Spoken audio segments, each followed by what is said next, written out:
back to my channel, and today we're going to be talking about forgiveness versus reconciliation. We're going to be talking about when to forgive, what constitutes reconciliation, and just because you forgive someone, does that mean you let them back into your life? So, my cat is so first we're going to start off with the definition of forgiveness, right? So the definition of forgiveness is the conscious, deliberate decision to release feelings of resentment, anger, or vengeance towards someone who has harmed you. So you'll often hear people say, oh, forgiveness is for you, it's not for the other person. That sounds cliche, but it is very true. Forgiveness is a singular act. The other person doesn't have to do anything to get the forgiveness. That's because forgiveness is so that you can release the feelings of resentment, anger, betrayal, hurt. You release those feelings so that they don't fester inside you and become bitterness and become hatred. It's the release of those feelings that's for the betterment of your own mental and emotional health, okay? It doesn't absolve the person of what they did. It doesn't wipe the slate clean. It doesn't, wipe your memory of what they did, but it releases your heart and your mind from constantly holding on to what they did. So to answer our first question, to say, when do you forgive? You forgive always. And I know that's hard. People say, well, you don't know what they did. You don't know how they hurt me. You don't know what they said. You don't know how they treated me. That may be true, but you can't hold on to it. Not for them, so that they can feel better about what they did. You can't hold on to it so that you can start to feel better about what they did, right? So you forgive always. But just because you forgive, does that mean you allow the person re-access into your life, right?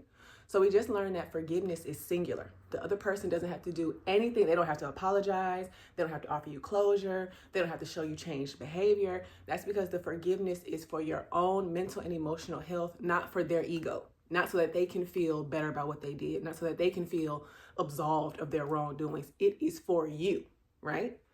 Reconciliation, however, is a partnered act, right? It takes two. So before we get into what that means, let's look at the definition of reconciliation. Reconciliation is the active process of repairing a damaged bond, resolving deep conflicts, and reestablishing trust. So that means that reconciliation is a team effort. It's not just one person making all the effort. It's a team effort, okay?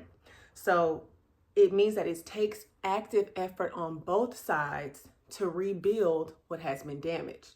So the person who is allowing the reconciliation, allowing the person to come back into their life, they have to make a conscious effort every day to let go of that hurt, let go of that betrayal, let go of that sadness or anger that they feel, to allow a space for the relationship to be rebuilt. They have to allow space for the person to show them that they're changing, or that they're trying to change, or that they're different or better than they were before, right? You can't just stay in the hurt if you want to reconcile.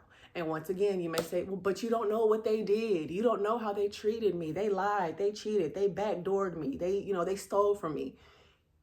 They did all of that and you let them come back.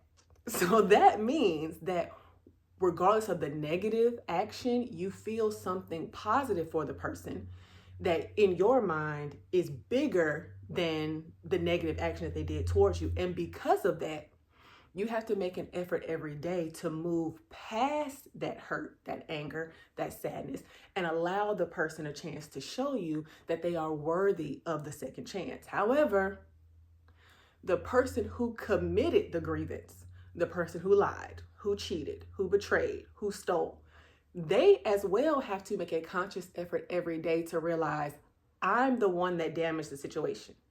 This situation is damaged because of me, because I lied, because I cheated, because I betrayed.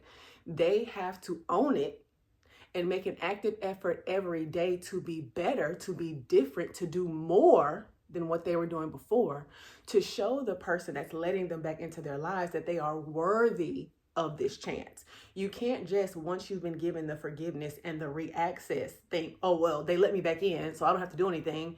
They already forgave me, so everything is everything. That's not how it works.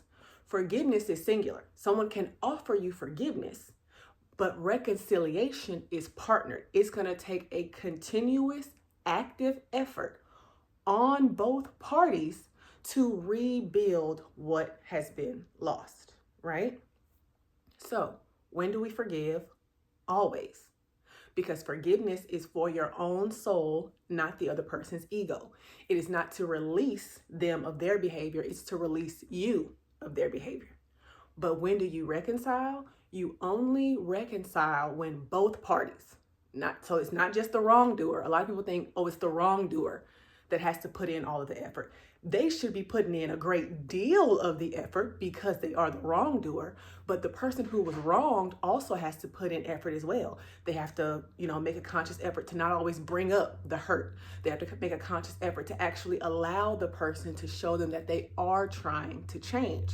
It takes effort on both sides. And if either one party, either the wrongdoer or the person who was wronged, if either party knows that they are not ready in their heart, mind, and soul to make a genuine active effort every day to rebuild what has been lost on both sides, then there doesn't need to be reconciliation.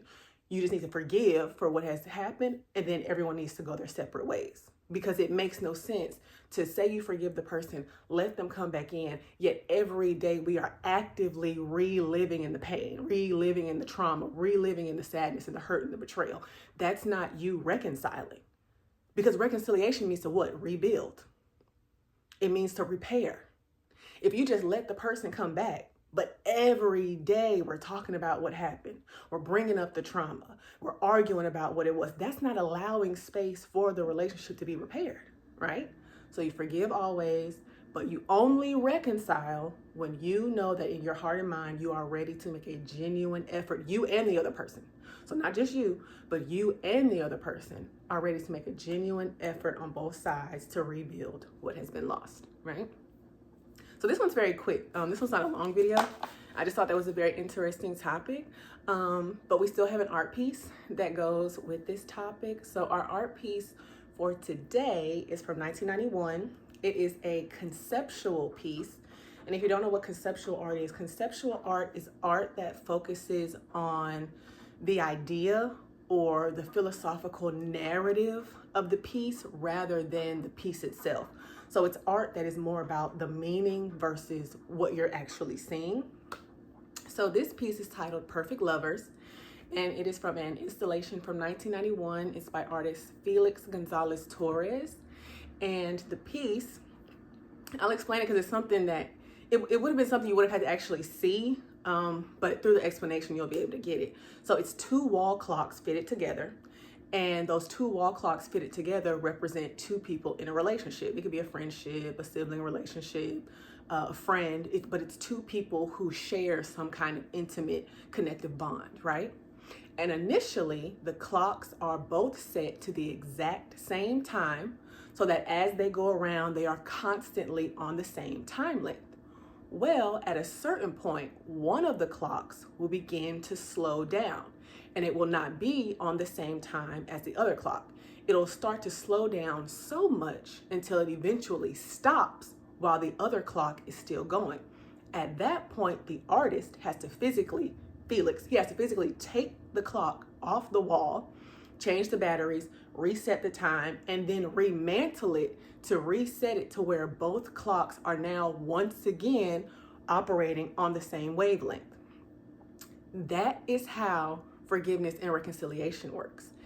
If you want to get back on the same page with a certain person, it's going to take work. It's going to take you doing something. You know what I'm saying? The same way he has to take those clocks down, change the batteries, reset them, remount it on the wall. That's work. It takes that same amount of work to rebuild and repair what has been lost. All right. So this was a quick one today, not very long, you guys, but thank you all for watching, and I hope you enjoyed it, and I will see you in the next one.